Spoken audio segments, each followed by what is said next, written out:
जय हिंद दोस्तों। ताई दोस्तों, आप सभी का फिर से एक नए वीडियो पर स्वागत है। चलिए दोस्तों, आज हम आप लोगों को बताएंगे कि बिना पढ़े कॉपी आप लोग कैसे लिख सकते हैं। जी हाँ दोस्तों, ये बिल्कुल आप लोग लिख सकते हैं, ये कोई बड़ी बात नहीं है। बिना पढ़े आप लोग कॉपी लिख सकते हैं। दोस्तों, अगर आप भी क्लास 10th या 12th के स्टूडेंट हैं और 2024 में बोर्ड एग्जाम देने वाले हैं और अभी से आप लोग टारगेट बना रहे हैं कि हमको इस बार जो है 2024 में टॉपर बनना है और 95% मार्क्स लाना है, तो बिल्कुल नहीं घबराइए दोस्तों। ये वीडियो आप लोगों के लिए है और जो स्टूडेंट इस वीडियो को पूरा देख के जाएगा, शानदार ट्रिक को समझ के जाएगा, वही 2024 में टॉपर बन के आएगा। ठीक है दोस्तों, तो चलिए दोस्तों, आप लोगों को बिना पढ़े कॉपी कैसे लिखना है ये भी बताएंगे, साथ ही साथ बताएंगे कि बिना पढ़े आपको 450 450 नंबर कैसे लाना है। ठीक है, बिल्कुल ला सकते हैं, ये कोई बड़ी बात नहीं है। सुनने में आप लोगों को बड़ा लगता होगा, लेकिन जब हम पूरा इसका जो भी कॉन्सेप्ट है, ट्रिक है, हम सभी आपको बता देंगे, उसके बाद ये पूरा आसान हो जाएगा। ठीक है, चलिए, अगर आपको कुछ नहीं आता है, जी हाँ दोस्तों, अगर आप लोग को कुछ नहीं आता है,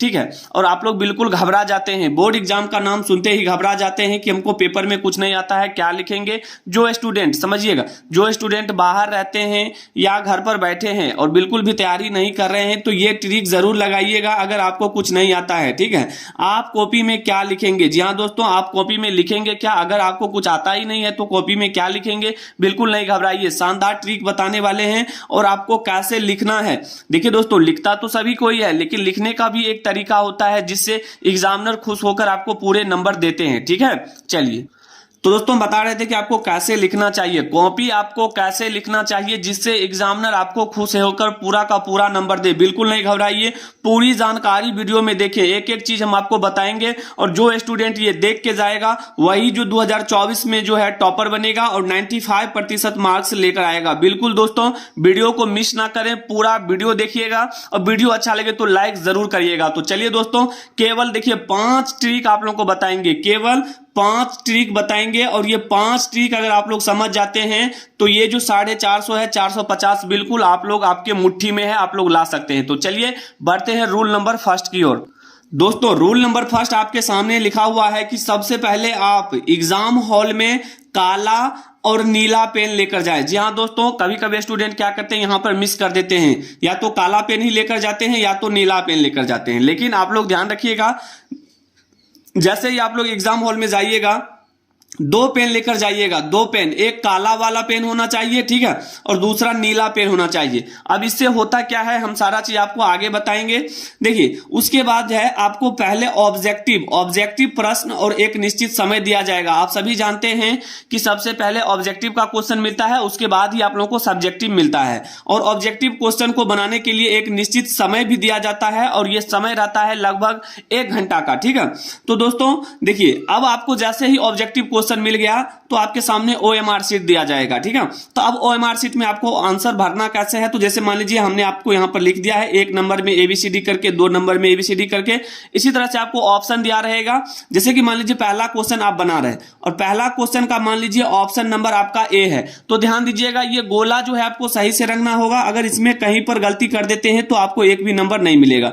गोला को अंदर से पूर्ण रूप से भरना होगा। जैसे मान लीजिए हम ऑप्शन नंबर A रंग रहे हैं, तो A को जो है ये गोला जितना है, गोला के अंदर में पूरा रखना होगा। ठीक है, आधा अधूरा छोड़ के नहीं आना है। ठीक है, आधा अधूरा छोड़ते हैं तो आपको नंबर नहीं मिलेगा। ठीक है, चलिए, उसी तरह से अगर मान लीजिए दूसरा क्वेश्चन का आंसर आपका ऑप्शन C है, तो ऑप्शन C को आप इस तरह से रखेंगे और पूरा रखना है। दोस्तों, ऐसा नहीं है कि छोड़ देना है, इस तरह से बिल्कुल गलत हो जाएगा। पूरा रंगिए, जब तक पूरा अंदर में पूरा भर ना जाए तब तक छोड़ना नहीं है। ठीक है, उसी तरह से अगर मान लीजिए आपके सामने ऑप्शन नंबर D है, तो D वाले को इस तरह से भरिएगा। ठीक है, इस तरह से भरने पर आपको एक भी नंबर नहीं कटेगा और जितना भी क्वेश्चन बनाकर आइएगा सभी का सभी क्वेश्चन सही होगा। ठीक है, तो ये आप लोग समझ गए होंगे कि पेन ले जाना है काला और नीला, और ऑब्जेक्टिव क्वेश्चन आपको कैसे भरना है, उम्मीद करते हैं समझ गए होंगे। ठीक है, तो रूल नंबर समझ गए। आइए, इंपॉर्टेंट है रूल नंबर सेकंड, उसको समझते हैं। दोस्तों, बिल्कुल भी आप लोगों को घबराना नहीं है। जो स्टूडेंट कमजोर से कमजोर हैं, जो अभी तक कुछ भी नहीं पढ़े हैं, बिल्कुल जीरो हैं, तो एकदम आप लोग तैयार हो जाइए टॉपर बनने के लिए। ये सीक्रेट तरीका अगर आप लोग जान लेते हैं तो बोर्ड एग्जाम में अप्लाई करने के बाद ये नियम अगर लागू करते हैं बोर्ड एग्जाम 2024 में तो निश्चित रूप से टॉपर बन के आइएगा। ठीक है दोस्तों, देखिए रूल नंबर 2 क्या कहता है। उसके बाद आपको सब्जेक्टिव प्रश्न दिया जाएगा और इसके लिए भी आपको समय दिया जाएगा। ठीक है, तो ध्यान रखिएगा जैसे ही आपको सब्जेक्टिव क्वेश्चन के लिए क्वेश्चन और पेपर मिल जाए, कॉपी मिल जाए, तो ध्यान रखिएगा दोस्तों, पहला हमारा है कि फर्स्ट पेज में काट पीट कर और गलत जवाब नहीं देना है। ध्यान रखिएगा, फर्स्ट पेज का कहने का मतलब ये हुआ कि कम से कम आप जो है 3 से 4 पेज, ध्यान दीजिएगा 3 से 4 पेज में आपको काटना पीटना नहीं है। जो भी लिखना है साफ साफ लिखना है, शुद्ध शुद्ध लिखना है। ठीक है, एकदम सुंदर राइटिंग में लिखना है, क्योंकि देखिए स्टार्टिंग में आपका अगर अच्छा हैंड राइटिंग और ज्यादा कटपिट नहीं है तो एग्जामिनर जो है आपको वहां पर कॉपी भी चेक करेगा और वहां पर नंबर भी देगा एकदम झोली भर के। ठीक है, और ध्यान रखिएगा दूसरा पॉइंट, आपको राइटिंग जितना अच्छा हो सके उतना अच्छा लिखना है। बिल्कुल दोस्तों, राइटिंग बहुत मायने रखता है एग्जाम में। ठीक है, जितना सुंदर आप लिखेंगे, लिखावट आपका जितना सुंदर होगा, एग्जामिनर आपको उतना ही ज्यादा नंबर देगा। ठीक है, अगर आपका हैंडराइटिंग खराब है तो अपने घर पर कम से कम 4 से 5 पेज रोज आप अपना प्रैक्टिस करें, हैंड प्रैक्टिस करें। ठीक है, खुद से पेन और कॉपी ले और बुक को देख देख कर खुद से लिखें। इससे क्या होगा, अगर 4 से 5 पेज अगर कम से कम 1 सप्ताह तक लिखते हैं तो आपका हैंडराइटिंग जो है 50% सुधार में आ जाएगा। ठीक है, तो उम्मीद करते हैं रूल नंबर 2 आप लोगों को समझ में आ गया होगा। ठीक है, चलिए अब जो हमारा रूल नंबर 3 है उसको समझिएगा दोस्तों। समझिएगा रूल नंबर 3। और बता दें, आप लोग सोच रहे होंगे कि हमको कुछ आता नहीं है तो पेपर में क्या लिखेंगे। बिल्कुल बिल्कुल नहीं घबराइए, ये सारा चीज हम आपको बताएंगे, वीडियो में अंत तक बने रहिए। ठीक है, जो जो इंपॉर्टेंट है सारा चीज हम आपको बता रहे हैं। रूल नंबर 3 समझिएगा दोस्तों, जब आपको प्रश्न कॉपी मिलेगा उस समय आप प्रश्न को सही सही जरूर पढ़े। दोस्तों क्या होता है कभी कभी कि कुछ स्टूडेंट को जैसे ही कॉपी मिला वो अपने मन से कुछ लिखना शुरू कर देते हैं, बिल्कुल गलत तरीका होता है। जब आपको कॉपी मिले तो आप प्रश्न को सही से कम 2 बार जरूर पढ़ लें। ठीक है, क्योंकि जैसे ही प्रश्न को आप पढ़िएगा तो वो जो क्वेश्चन है आपके माइंड में सेट हो जाएगा। ठीक है, तो प्रश्न पढ़ना बहुत जरूरी है, बिना पढ़े आपको उसमें लिखना नहीं है। प्रश्न को 2 से 3 बार जरूर पढ़ लें। उसके बाद ध्यान दीजिएगा, कॉपी लिखते समय आप उसमें गलत शब्द, गाना हो गया, गाली हो गया, कसम हो गया, रुपए पैसे, ये सभी चीज आपको बिल्कुल भी नहीं करना है। और ध्यान दीजिएगा, अगर ये सारा चीज अगर लिख के आते हैं तो फेल होने से कोई नहीं रोक सकता है। दोस्तों ध्यान दीजिएगा, आप जो सोच रहे होंगे कि हम यहाँ पर गाना लिख के आ गए हैं, एग्जामिनर को समझ में नहीं आएगा, हमको नंबर दे देगा, तो बिल्कुल गलत सोच रहे हैं। 0 नंबर 0/0 मिलेगा, ध्यान रखिएगा। ठीक है, तो गलत शब्द, गाना और शायरी, ये सभी चीज, रुपए पैसा आपको बिल्कुल नहीं रखना है। ये बोर्ड एग्जाम के खिलाफ है।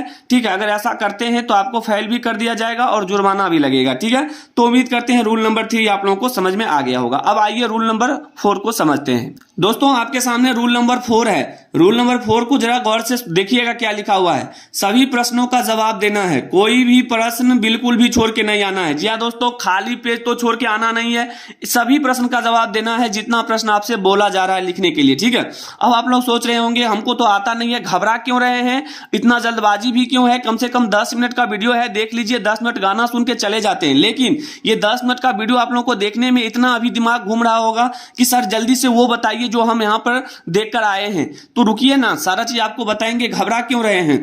तो देखिए सभी प्रश्नों का जवाब देना है। ठीक है, एक भी प्रश्न छोड़ के नहीं आना है। छोड़ के आने के बाद क्या होगा, आपको एक भी नंबर नहीं मिलेगा। अगर उसमें आप कुछ जरूर लिख के आते हैं तो 2 नंबर का क्वेश्चन है तो 1 नंबर मिल ही जाएगा। ठीक है, तो सभी प्रश्नों का जवाब देना है। ध्यान दीजिएगा, अगर आपको आता है तो पूरा लिखें, अगर किसी भी क्वेश्चन का आंसर अगर पूरा पता है तो पूरा लिखें, अगर नहीं पता है, आधा अधूरा पता है तो बिल्कुल आधा अधूरा भी लिख के आए। दोस्तों ध्यान दीजिएगा, क्योंकि एग्जामिनर जो होते हैं आपको स्टेप मार्किंग पर नंबर देते हैं। अगर मान लीजिए ये 2 लाइन 3 लाइन का नंबर क्वेश्चन है, ठीक है, अगर इसमें आप 2 लाइन बना के आते हैं तो निश्चित रूप से आपको 1 नंबर मिल ही जाएगा। ध्यान दीजिएगा, ठीक है, क्योंकि वहां पर आपका स्टेप मार्किंग होता है और स्टेप मार्किंग में आप लिख कर आते हैं तो निश्चित रूप से वहां पर नंबर मिलेगा। और मेन देखिए यहां पर क्या है, अगर आपको कोई प्रश्न नहीं आता है तो क्या करें, और यही चीज आप लोग देखने के लिए, सुनने के लिए बहुत देर से बेकाबू होंगे। ठीक है, तो ये हमारा जो आएगा रूल नंबर 5 उसमें हम आपको बताएंगे। ठीक है, तो उम्मीद करते हैं कि रूल नंबर 4 आप लोगों को समझ में आ गया होगा। अब आपको बताएंगे कि अगर कोई प्रश्न आपको नहीं आता है तो वहां पर कौन सा ट्रिक लगाना है और कैसे लगाना है। आइए बढ़ते हैं रूल नंबर 5 की ओर। देखिए दोस्तों, रूल नंबर 5 जिसका इंतजार था वो घड़ी आ गया है। महत्वपूर्ण जानकारी है और ये चीज आप लोगों को 100% लागू करके आना है। अब आपको लिखना कैसे है समझिएगा और जानिए कैसे लिखना है। अगर आपको पेपर में कुछ ना आए तो सबसे पहला हमारा है, देखिए सबसे पहले हमारा है कीवर्ड। क्या होता है? कीवर्ड। अब ये कीवर्ड क्या होता है दोस्तों? तो देखिए, कीवर्ड कहने का मतलब जैसे कि आपके सामने क्वेश्चन है कि विद्युत धारा, समझिएगा आपके सामने क्वेश्चन दिया है कि विद्युत धारा से आप क्या समझते हैं, विद्युत धारा से आप क्या समझते हैं। अब इसका आंसर आप लोगों को नहीं पता है, अब कैसे लिखेंगे इसका आंसर? तो देखिएगा यहां पर ये ट्रिक लगाइए और निश्चित रूप से लिख के आइएगा। विद्युत धारा, हम क्या बताए हैं कि पहले आपको कीवर्ड पर ध्यान देना है। कीवर्ड किसको बोलते हैं? तो देखिए, कीवर्ड बोलते हैं जैसे विद्युत धारा बोला गया है, हमको बोला है विद्युत धारा से आप क्या समझते हैं या विद्युत धारा किसे कहते हैं। तो कीवर्ड देखिए यहां पर है कि अगर विद्युत धारा के बारे में नहीं पता है तो एक कीवर्ड पकड़िए, विद्युत। अब विद्युत के बारे में आपको हो सकता है मालूम होगा, अगर आप लोग कुछ भी थोड़ा मोड़ा भी पढ़े होंगे तो ये तो जरूर मालूम होगा कि विद्युत किसे कहते हैं, या हो सकता है कि विद्युत नहीं मालूम है, धारा। अब ये धारा क्या होता है इसके बारे में भी मालूम होना चाहिए। तो यही हमारा कीवर्ड हुआ, ठीक है। तो कीवर्ड में क्या होता है कि अगर विद्युत के बारे में पता है तो इसमें लिख दीजिए ना, इसका जो भी आंसर होगा आप उत्तर में इसको लिखिए कि हमारा जो कीवर्ड है विद्युत। अब विद्युत के बारे में आप 2 से 3 लाइन लिख दीजिए, ठीक है। तो यहां पर क्या होगा कि अगर 2 नंबर का ये है, 2 मार्क्स का अगर क्वेश्चन है तो आपको बिल्कुल यहां पर 1.5 नंबर मिल ही जाएगा या 2 नंबर भी मिल जाएगा, इसमें कोई बड़ी बात नहीं है, ठीक है। तो ध्यान दीजिएगा, तो कीवर्ड इंपॉर्टेंट है, ये 100% आप लोग लागू करिएगा एग्जाम में जब कोई क्वेश्चन ना आए, ठीक है। अब देखिए अगला क्या है दोस्तों, जो भी लिखिएगा साफ साफ लिखिएगा। क्या क्या लिखना है? साफ साफ लिखना है, ध्यान दीजिएगा, साफ साफ लिखना है। उसके बाद आप जो लिखेंगे एकदम सुंदर होना चाहिए और स्पष्ट होना चाहिए, ठीक है, ताकि एग्जामिनर को कॉपी चेक करने में परेशानी ना हो और बिल्कुल आपके कॉपी को देखकर पूरा नंबर दे, ठीक है। अब देखिए हमारा अगला जो है, और हम जैसे ही आपको बताए थे कि इसमें देखिए गलत शब्द का उपयोग नहीं करना है, गलत शब्द नहीं देना है इसमें, ठीक है। गाली गलौज नहीं लिखना है, ठीक है। शायरी हो या गाना भी नहीं लिखना है। रुपए पैसे जो भी हो आपको बिल्कुल भी ये सारा चीज नहीं करना है, ठीक है। और जो भी लिखेंगे जितने शब्दों में बोला जाए उतना ही लिख के आना है। ये ट्रिक अगर लगा के आते हैं तो बिल्कुल आप लोग कभी भी बोर्ड एग्जाम में फेल भी नहीं होंगे और आपका मार्क्स भी अच्छा आ जाएगा, ठीक है। तो उम्मीद करते हैं रूल नंबर 5 भी आप लोगों को समझ में आ गया होगा। दोस्तों ये रूल नंबर 5 बहुत इंपॉर्टेंट है और जो स्टूडेंट नए हैं चैनल पर पहली बार आए हैं, चैनल को सब्सक्राइब कर लीजिएगा। बोर्ड एग्जाम से संबंधित सभी टिप्स और एक एक जानकारी आप लोगों को मिलता रहेगा। तो दोस्तों वीडियो अच्छा लगे तो लाइक जरूर करिएगा और आप लोग किस राज्य से हैं कमेंट जरूर करिएगा, ठीक है। तो मिलते हैं दोस्तों अगले वीडियो में, तब तक के लिए जय हिंद, जय भारत, वंदे मातरम।